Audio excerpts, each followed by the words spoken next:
Hello students, आज आपण पवनचक्कीविषयी माहिती घेणार आहोत. पवनचक्की म्हणजे अशी यंत्रणा जी वाऱ्याची ताकद वापरून ऊर्जा तयार करते. ही ऊर्जा वीज तयार करण्यासाठी वापरली जाते. पवनचक्कीमध्ये वारा वाहतो आणि ह्या वाऱ्यामुळे पंख्यासारखे मोठे ब्लेड फिरतात आणि हे ब्लेड फिरून आतील यंत्रणेला गती मिळते आणि ही गती जनरेटरला पोहोचते आणि जनरेटर वीज तयार करते आणि ह्या तयार विजेचा घरामध्ये, शेतीमध्ये आणि मोठमोठ्या कारखान्यांमध्ये ही वीज वापरली जाते.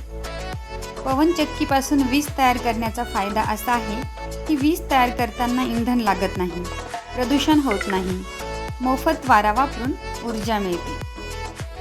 PM श्री मौलाना आझाद विद्यालयातील विद्यार्थ्यांनी नाविन्यपूर्ण विज्ञान केंद्रातील पवनचक्कीचे मॉडेल यांच्या सहाय्याने पवनचक्की कशी कार्य करते याची माहिती मिळवली.